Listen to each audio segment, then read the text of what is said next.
Gearing up for PvP in the War Within is a little different than it was in Dragonflight. Some slight new variations in the gearing process may be easy to miss, especially since the only notable sources I could find online for sub-rogue PvP gearing are totally incorrect. The only two sources I could find when I searched for sub-rogue Season 1 BIS PvP gear were Icy Veins and Skill Capped. The list on Icy Veins has got to be one of the laziest I've ever seen.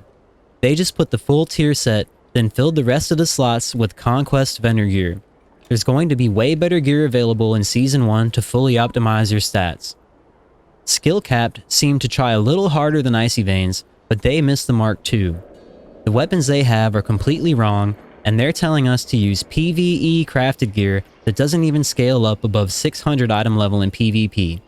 This is a huge mistake that would sacrifice a ton of agility, and I'm going to show you a much better alternative that you can get day 1 of Season 1. Not to mention, both Skill Capped and Icy Veins say absolutely nothing about embellishments. So with nowhere else to turn, don't panic. After hours of researching and personally testing multiple embellishments and enchantments, I've got you covered.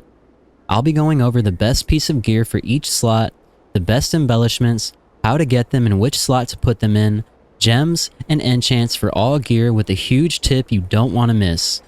Now sit back, buckle up, smash the like button for me, and make sure to subscribe so you don't miss the next video.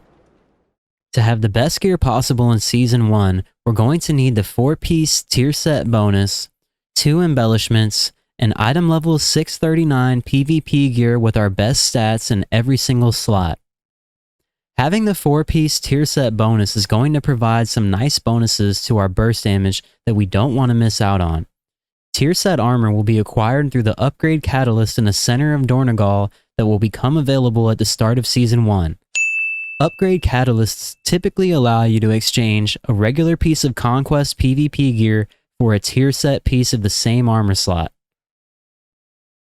We're going to be putting tier set pieces on the shoulders, chest, hands, and leg armor slots. This leaves our head slot open for a piece of crafted gear that's going to have way better stats for our spec. In this expansion, you won't be needing any weekly sparks to craft PvP gear. Sparks are only required for crafting PvE gear now. The only material you'll need to acquire specifically for crafted PvP gear are these forged heraldry tokens, which can be acquired from the PvP, Honor, and Conquest vendors once Season 1 begins. The crafted piece we'll be putting on our head slot is the Algari Competitor's leather goggles.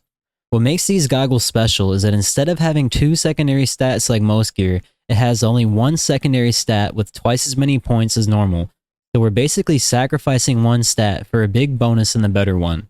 This will allow us to fully optimize our stats for the highest damage output possible. When you're making the crafting order, be sure to include a cogwheel down at the bottom to add your desired secondary stat.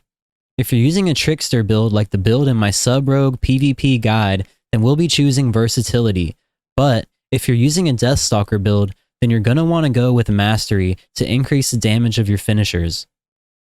The next piece of crafted gear you'll want to get is the Algari Competitor's leather bracers. These bracers, just like the goggles, sacrifice 1 secondary stat for a large bonus in the other. If you're using my Trickster build, you'll want to go with Versatility, and if you're using a Deathstalker build, you'll want to pick Mastery. Next, you'll want to pick up the Algari Competitor's leather belt. This belt has 2 secondary stats like a normal piece of gear, which can be selected by adding a missive to your crafting order.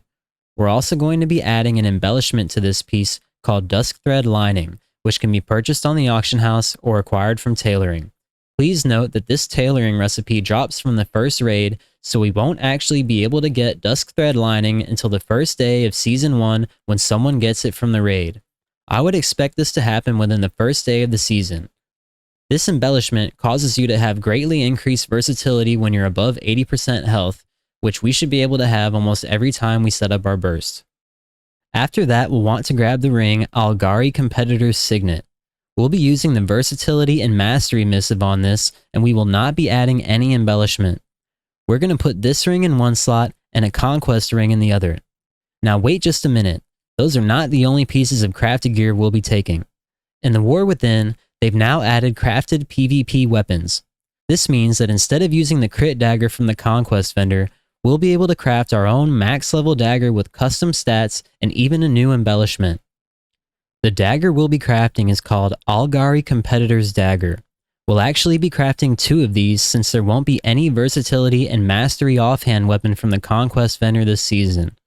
We're going to use the versatility and mastery missive on both of them, and on just one of them, we'll also be using the new Blessed Weapon Grip embellishment.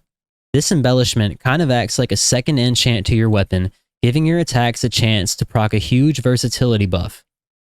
The rest of our gear is going to come from the PvP Conquest vendor. We'll be taking Forged Gladiator's Amulet, Forged Gladiator's Signet, Forged Gladiator's Medallion, and Forged Gladiator's Badge of Ferocity, which we'll be adding into our Shadow Dance macro. These are going to be the best enchants available for your gear. Don't forget to get the Stormbound Armor Kit for your legs.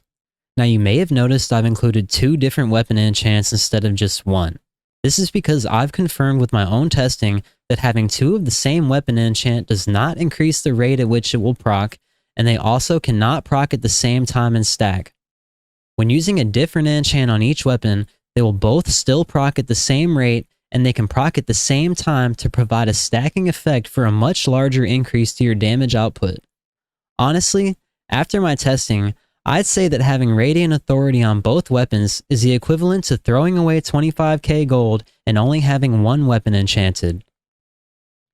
For gems, you'll want to grab 1 Enduring Bloodstone and fill the rest of your gem slots with Versatile Sapphires if you're using my Trickster build, or with Masterful Onyxes if you're using a Deathstalker build. In order to get gem slots on your gear, you're going to need to farm Vicious Jeweler settings from the PvP recipes vendor on the other side of the same room that the gear vendors are in. I would say to craft all the gear now, but we only have access to Forged Combatant's Heraldry right now, which means the gear we craft with it would only be 613 eye level in Arena, while the Honor Gear vendor scales up to 626 eye level. This means that the crafting gear now would sacrifice agility, which is not worth it.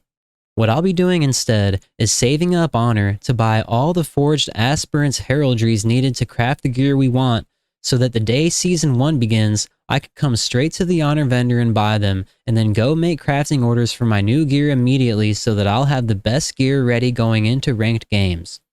I'm planning on crafting everything except the main hand dagger immediately when the season starts. I'm just going to use the honor vendor dagger at first, then, once I've earned enough conquest, I'll head over to the Conquest vendor and buy the Forged Gladiator's heraldries needed to craft my 639 item level main hand weapon. It's important to upgrade the main hand weapon first because the damage of all your abilities besides Shiv is calculated based on main hand weapon damage. If you follow my guide, you should have the best gear humanly possible when Season 1 starts in the War Within.